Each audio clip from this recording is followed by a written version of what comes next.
बच्चों नमस्कार। आज हम कक्षा 7वीं गणित में समानुपात पाठ पिछली कक्षा में पढ़े थे और उसके आगे का आज पढ़ेंगे प्रश्नावली 14.1 पेज नंबर 186। 14.1 185 में है पर 186 में से आज हम प्रारंभ करेंगे। प्रश्न तीसरा में प्रश्न लिखा है, रिक्त स्थानों को इस प्रकार भरें कि दोनों पक्षों के अनुपात जो है समान हो। तो तीसरा का जो पहला दिया है बच्चों देखिए, 32 अनुपात खाली स्थान बराबर 6 अनुपात बराबर 12। तो ये खाली स्थान को भरना है। तो हमारा नियम वही है बच्चों, मध्य पदों का गुणनफल बराबर बाह्य पद का गुणनफल। तो इसको हम क्या करेंगे, यहाँ पे खाली स्थान को हम एक मान लेते हैं फिलहाल 32 अनुपात x मान लेते हैं और समानुपात 6 अनुपात 12। ये जो है बराबर दिया है, मतलब इस समानुपात से मान लेते हैं इसको। फिर इस नियम के आधार पर हम इसको x मान लिए खाली स्थान। अब इस नियम के आधार पर इसका गुणा करेंगे मध्य पद 6 और x का, x गुणा 6 बराबर 32 गुणा 12। देखिए अब x 32 गुणा 12, 6 जो है पक्षांतर करेंगे, गुणा में है तो इधर आके क्या हो जाएगा बटे में, 6 कम 6, 6 दूनी 12, कितना हो जाएगा बच्चों 32 दूनी 64। ठीक है। इसी प्रकार दूसरा पढ़ेंगे हम लोग। दूसरा कितना है, 22 किलोग्राम अनुपात 26 किलोग्राम, 26 किलोग्राम। ये जो 64 आया है इसको यहाँ पे हम लोग अब भर देंगे खाली स्थान में। फिर समानुपात, फिर बराबर दिया है खाली स्थान, फिर अनुपात में 260 मीटर। तो ये जो है खाली स्थान में इसको हम भरना पड़ेगा। तो वही नियम लगाएंगे, मध्य पदों का गुणन बराबर बाह्य पदों का गुणनफल। ठीक है।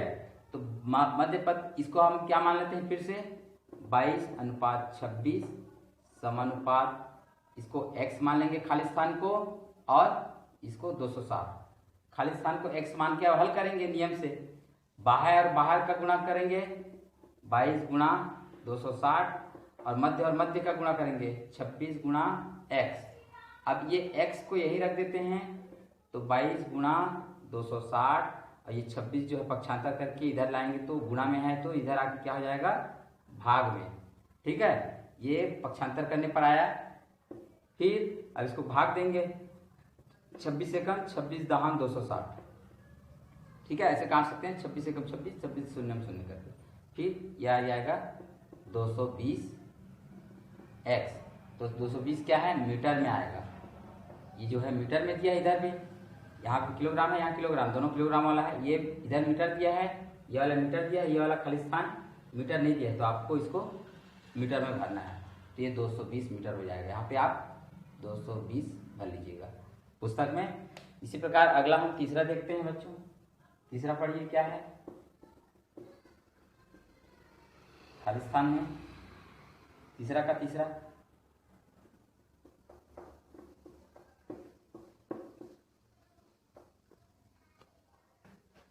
ठीक है। तीसरा में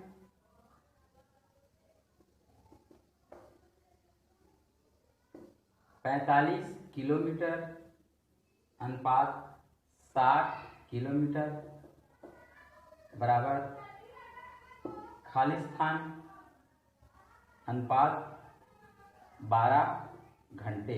ये सवाल दिया है, देखिए 45 है, 60 खाली स्थान और 12। अब इसमें फिर से वही नियम लगाएंगे, 45 अनुपात 60 समानुपात इसको हम लोग x मान लेते हैं, खाली स्थान जहाँ पर है वहाँ पर अनुपात 12। इन दोनों को गुणा कर देते हैं वही नियम से, बाहर का और बीच का। तो 60 गुणा x।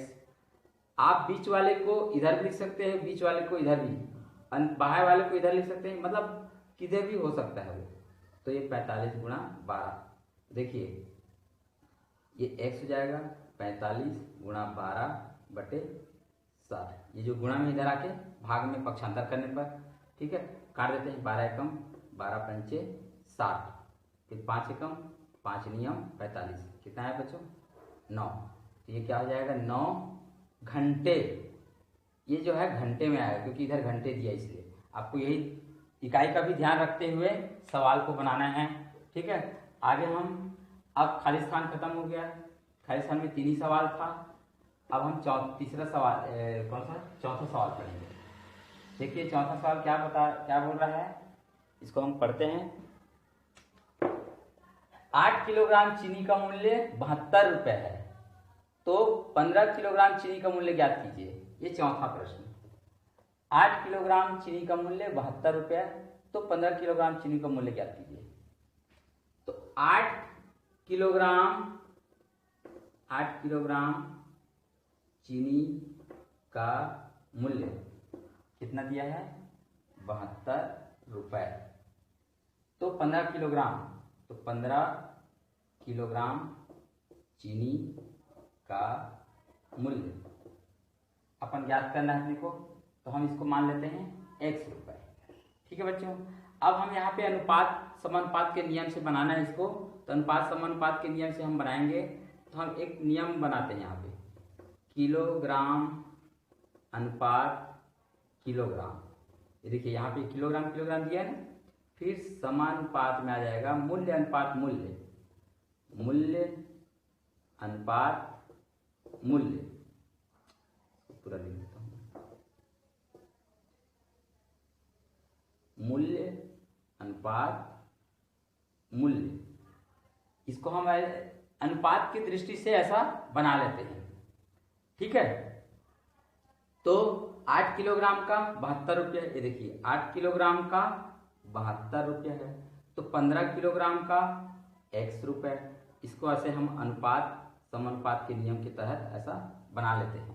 इस आधार पर अब ये वही वाला नियम हो गया। अब इसको हम आसानी से हल कर सकते हैं, बाह्य और बाह्य का गुणा, अंतिम और अंतिम का गुणा, ठीक है। तो समानुपात के नियम से 8 गुणा x और ये 15 गुणा 72, तो इस प्रकार से 15 गुणा 72, ये जो है 8 जो है बटे में चला जाएगा, 8 मान 8 नियम 72, फिर 15 नियम 135। ये x का मान क्या आया 135 रुपये। तो 15 किलोग्राम का चीनी का मूल्य यहाँ पे लिखना पड़ेगा, इसलिए 15 किलोग्राम चीनी का मूल्य 135 रुपये है, ठीक है। ऐसा उत्तर जमा के लिखना पड़ेगा। ये बाकी प्रश्नों में ऐसे उत्तर जमा के लिखना पड़ता है। क्या किए, जैसा था आप जब भी जमा के अपन लिखते थे पहले सवालों में एक ही नियम के तहत। 8 किलोग्राम चीनी का मूल्य 100 रुपये 72 रुपये, तो 15 किलोग्राम चीनी का मूल्य 100 रुपये मान लिए हैं, ठीक है।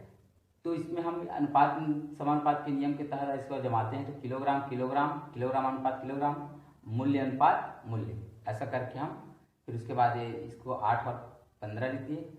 8 का 72 है और 15 का x है, तो 15 का x, तो इसके बाद ये नियम आपको मालूम है। इस प्रकार से अब आगे प्रश्न 5वां पढ़ते हैं। 5वां प्रश्न देखिए बच्चों, आप लोग पढ़िए। प्रश्न को बार बार पढ़ेंगे तो सवाल बहुत आसानी से बनता है। किसी मैदान की लंबाई और चौड़ाई का अनुपात 5:2 है। किसी मैदान की लंबाई और चौड़ाई का अनुपात 5:2 है। लंबाई, ये क्या है 5वां प्रश्न, लंबाई अनुपात चौड़ाई का अनुपात कितना दिया है 5:2। आगे प्रश्न बोल रहा है मैदान की लंबाई मीटर में ज्ञात कीजिए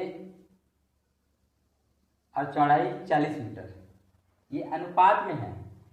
अब लंबाई जो है हमको मीटर में ज्ञात करना है, ये वाला, और चौड़ाई कितना है 40 मीटर। प्रश्न में ऐसा बोला है, ठीक है। तो यहाँ पे लंबाई हमको नहीं पता है, लंबाई और चौड़ाई का अनुपात दिया है, ये मैदान है, ठीक है। इन दोनों की लंबाई और चौड़ाई का अनुपात 5:2 दिया है और चौड़ाई दिया है 40 मीटर ऐसा, लेकिन ये लंबाई कितना मीटर है ये हमको नहीं दिया है, क्वेश्चन मार्क है, प्रश्नवाचक, तो इसको मान लेते हैं हम x, ठीक है। अब इसको ये एक ही अनुपात जैसा है, अगर मानते हैं हम लोग इसको तो समानुपात में समानुपात बनाते हैं, एक समानुपात मतलब एक अनुपात जैसा, एक अनुपात जैसा। तो समानुपात के नियम से हम इसको बनाते हैं, तो लंबाई अनुपात लंबाई,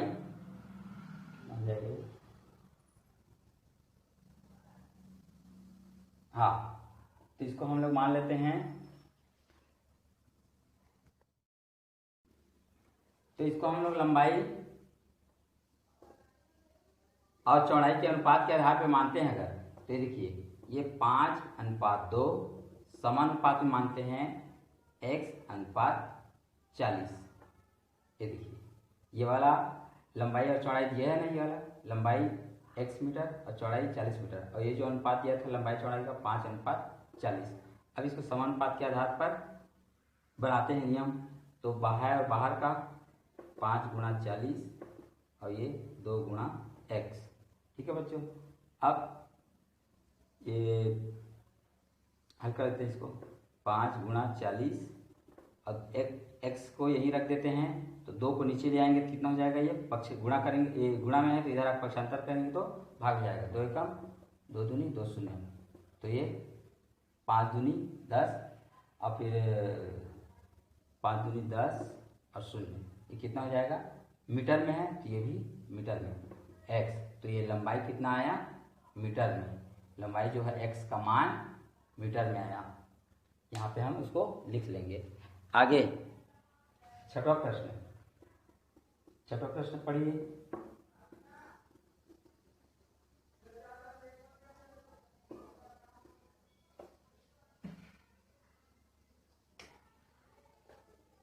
एक व्यक्ति ने एक पुस्तक की 3 प्रतियां 75 रुपए में खरीदी। पांचवा प्रश्न, छठवां प्रश्न, पुस्तक की 3 प्रतियां का मूल्य कितना है, 75 रुपये। 3 प्रति मूल्य, पुस्तक जो है 3 नग खरीदा है तो 75 रुपये में आया है। फिर क्या प्रश्न बोल रहा है, तो वह 300 रुपये में कितनी पुस्तक खरीद सकता है, तो पुस्तक की कितनी प्रतियां, कितनी मतलब यहां पे हम लोग x प्रतियां मान लेते हैं, x प्रतियां का मूल्य कितना है, 300 रुपया। प्रश्न में ये बोल रहा है, ये देखिए एक व्यक्ति एक पुस्तक की 3 प्रतियां 75 रुपए में, तो एक व्यक्ति पुस्तक की 3 प्रतियां जो है 75 रुपए में खरीद दिया। अब 300 रुपये में वह कितनी पुस्तक खरीदा, तो पुस्तक की x प्रतियां का कीमत हम लोग मान लेते हैं, मूल्य जो है 300 रुपये मान लेते हैं। पुस्तक 300 रुपये में कितनी प्रतियां आएगा, कितना पुस्तक आएगा, कितनी प्रतियां मतलब कितना पुस्तक आएगा, उसको जानने के लिए हम लोग इसको x मान ले हैं।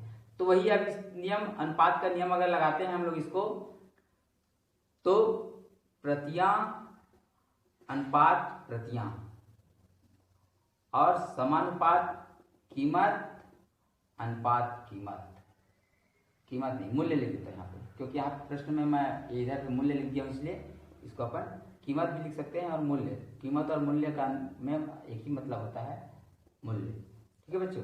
अब इन दोनों को और इन दोनों को देखिए, 3 प्रतियां का कीमत कितना है, 75 रुपया, x प्रतियां, और फिर 300 रुपये में कितना आ जाएगा बोल रहे हैं, 300 रुपये में x प्रति, x मतलब वही ज्ञात करना है हमको, तो इसको माना करते हैं, माना पुस्तक की x प्रतियां, ठीक है, का मूल्य 300 रुपये। अब इसको वही नियम से अपन बना लेंगे, 3 और 30 का गुणा करेंगे और x मध्य और मध्य का, तो x गुणा 75 और 3 गुणा 30, ठीक है, ये 300 है, सॉरी 300, फिर 3 गुणा 300 बटे 75।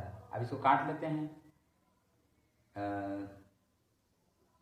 3 दूनी 6, 3 पंचे 15, 25 आया। फिर 25 का 25 से कम, फिर ये 25 से कम 25, यहाँ 5 बजेगा 0, 25 दूनी 50।